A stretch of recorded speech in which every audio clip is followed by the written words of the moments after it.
ನಮಸ್ತೆ ಸಿಹಿ ಮೊಗ್ಗೆ ಸುದ್ದಿ ವೀಕ್ಷಕರಿಗೆ ಸ್ವಾಗತ। ಇಂದಿನ ಪ್ರಮುಖ ಸುದ್ದಿಗಳನ್ನ ನಿಮ್ಮ ಮುಂದೆ ತರ್ತಾ ಇದ್ದೇನೆ। एक रात में 1 करोड़ हो रहे हैं तो अभी तो शुरुआत है, पिक्चर अभी बाकी है। जय सीजेपी, जय सीजेपी, जय कॉकरोच जनजय। ನಮಸ್ಕಾರ, ಸಿಹಿ ಮೊಗ್ಗೆ ಸುದ್ದಿಯ ವಿಶೇಷ ಬುಲೆಟಿನ್ಗೆ ಸ್ವಾಗತ। ಪ್ರಸ್ತುತ ಸೋಷಿಯಲ್ ಮೀಡಿಯಾದಲ್ಲಿ ಇಡೀ ದೇಶದ ಗಮನ ಸೆಳೆಯುತ್ತಿರುವ ಒಂದು ಡಿಜಿಟಲ್ ಆಂದೋಲನದ ಬಗ್ಗೆ ಇವತ್ತಿನ ವಿಶೇಷ ವರದಿಯಲ್ಲಿ ನೋಡೋಣ। ಹೌದು, ಕಳೆದ ಕೆಲವು ದಿನಗಳಿಂದ ಇನ್ಸ್ಟಾಗ್ರಾಂ ಹಾಗೂ ಎಕ್ಸ್ನಲ್ಲಿ ಕಾಕ್ರೋಚ್ ಜನತಾ ಪಾರ್ಟಿ ಅಂದರೆ ಜಿರಳೆ ಜನತಾ ಪಾರ್ಟಿ ಎಂಬ ಪೇಜ್ ಭಾರಿ ವೈರಲ್ ಆಗುತ್ತಿದೆ। ಕೇವಲ 3-4 ದಿನಗಳಲ್ಲಿ ಬರೋಬ್ಬರಿ 1 ಕೋಟಿಗೂ ಹೆಚ್ಚು ಫಾಲೋವರ್ಸ್ ಪಡೆದಿರುವ ಈ ಪೇಜ್ ದೇಶದ ದೊಡ್ಡ ದೊಡ್ಡ ರಾಜಕೀಯ ಪಕ್ಷಗಳ ಅಧಿಕೃತ ಖಾತೆಗಳನ್ನೇ ಫಾಲೋವರ್ಸ್ ಸಂಖ್ಯೆಯಲ್ಲಿ ಹಿಂದಿಕ್ಕಿ ಹೊಸ ದಾಖಲೆ ಬರೆದಿದೆ। ನಿರುದ್ಯೋಗಿ ಯುವಕರನ್ನು ಜಿರಳೆಗಳಿಗೆ ಹೋಲಿಸಿ ನೀಡಲಾದ ಹೇಳಿಕೆಯೊಂದಕ್ಕೆ ಡಿಜಿಟಲ್ ರೂಪದಲ್ಲಿ ಪ್ರತಿಭಟಿಸಲು ಈ ಒಂದು ವ್ಯಂಗ್ಯ ರಾಜಕೀಯ ಆಂದೋಲನ ಶುರುವಾಗಿದೆ।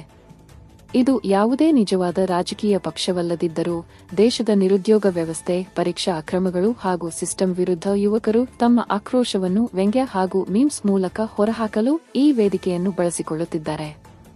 ತಾವೊಬ್ಬ ಸೋಮಾರಿ, ಸದಾ ಆನ್ಲೈನ್ನಲ್ಲಿರುವ ನಿರುದ್ಯೋಗಿ ಎಂದು ಹೇಳಿಕೊಳ್ಳುವ ಲಕ್ಷಾಂತರ ಯುವಕರು ಆನ್ಲೈನ್ನಲ್ಲಿ ಗೂಗಲ್ ಫಾರ್ಮ್ ತುಂಬಿ ಈ ಕಾಕ್ರೋಚ್ ಜನತಾ ಪಾರ್ಟಿಯ ಸದಸ್ಯರಾಗುತ್ತಿದ್ದಾರೆ। ಇತ್ತೀಚೆಗಷ್ಟೇ ಈ ಆಂದೋಲನದ ಅಧಿಕೃತ ಎಕ್ಸ್ ಅಕೌಂಟ್ ಅನ್ನು ಭಾರತದಲ್ಲಿ ಸಸ್ಪೆಂಡ್ ಮಾಡಲಾಗಿದ್ದರು। ಇನ್ಸ್ಟಾಗ್ರಾಂನಲ್ಲಿ ಮಾತ್ರ ಇದರ ಕ್ರೇಜ್ ಕಮ್ಮಿಯಾಗಿಲ್ಲ।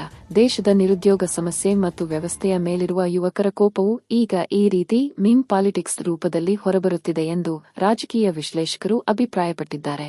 ಇಂತಹ ಇನ್ನಷ್ಟು ಸುದ್ದಿಗಳಿಗಾಗಿ ಫಾಲೋ ಮಾಡಿ ನಿಮ್ಮ ಸಿಹಿ ಮೊಗ್ಗೆ ಸುದ್ದಿ ನಿಮ್ಮದು, ವರದಿ ನಮ್ಮದು। ಸುದ್ದಿ ಹಾಗೂ ಜಾಹೀರಾತಿಗಾಗಿ ಸ್ಕ್ರೀನ್ ಮೇಲೆ ಕೊಟ್ಟಿರೋ ನಂಬರ್ಗೆ ಸಂಪರ್ಕಿಸಿ। ನಿಮ್ಮ ಬೆಂಬಲ ನಮಗೆ ಪ್ರೋತ್ಸಾಹನ।